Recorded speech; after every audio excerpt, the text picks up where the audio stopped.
चाहे वो फंडिंग को लेकर हो, चाहे वहाँ पर जो पढ़ाई लिखाई होती है उसको लेकर के जिस तरह से सवाल उठे हैं, उसको लेकर के आप क्या कहेंगे? देखो, मदरसों में कुरान अजीम की तालीम होती है, हदीस की तालीम होती है। मदरसों में दो तरह के बच्चे होते हैं। उसमें 70% बच्चे शहरों में, ख़ासतौर पर उत्तराखंड में, ऐसे बच्चे जो अदर स्कूलों के बच्चे हैं। 30% ही बच्चे ऐसे हैं जो सिर्फ हमारे पास कुरान अजीम की तालीम लेते हैं। वो भी ये बच्चे 10-12 साल की उम्र तक के होते हैं। उसके बाद अगले स्कूलों में और अगले बड़े इंस्टीट्यूशन में चले जाते हैं। तालीम की तो ये बात रही।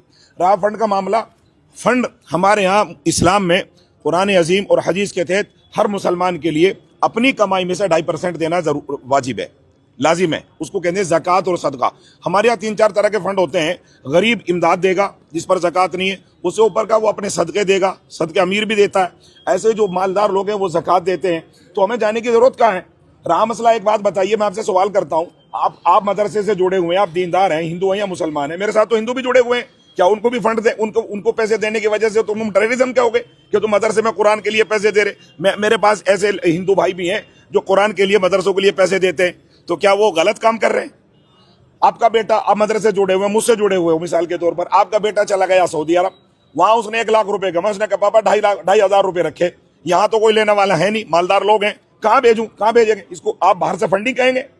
अरे भाई, इसका मतलब तो फंड तो आपको भी हो रहा, आपका बच्चा बाहर रह के आपको पैसे भेज रहा, आपको फंड आ रहा बाहर का, आप भी गिरफ्तार हो जाने चाहिए भाई। इसको गिरफ्तारी, इसको थोड़े कहेंगे फंडिंग। वो हमारा बेटा है, अगर बाहर वो पैसे कमा रहा है, वो घर भेज रहा है, टैक्स दे रहा है सरकार को, और उसके बाद वो अपनी कमाई में से 2.5% ज़कात या सदका भेज रहा है, तो उसको फंड नहीं कहेंगे। बल्कि वो इतने ही पैसे होते हैं, वो भी इसने 2,000, 5,000, 10,000 भेज दिए, वो हमारा बेटा है। हाँ, फंडिंग तो वो होती है कि भाई आपको कोई दूसरी तंजीम, दूसरे मुल्क का आदमी गलत काम के लिए आपको जो है पैसे सपोर्ट कर रहा है, उसको फंड कहेंगे। ये अफवाहें हैं। इन अफवाहों को सरकार को बहुत गंभीरता से नहीं लेना चाहिए। ये वाहियात लोग अफवाहें फैलाते हैं। इंशाल्लाह हम मदरसों की, पूरे मदरसों की, उत्तराखंड के, मैं गारंटी लेता हूं कि किसी भी मदरसे में भी इस तरह की इलीगल कोई भी कार्रवाई इंशाल्लाह आपको होती हुई नहीं मिलेगी। ये सब गलत अफवाह है। मदरसे वाले तो बेचारे कहां से चंदा मांग के और भीख मांग के बच्चों को कुरान अजीम पढ़ा रहे हैं, उनका तो एहसान है।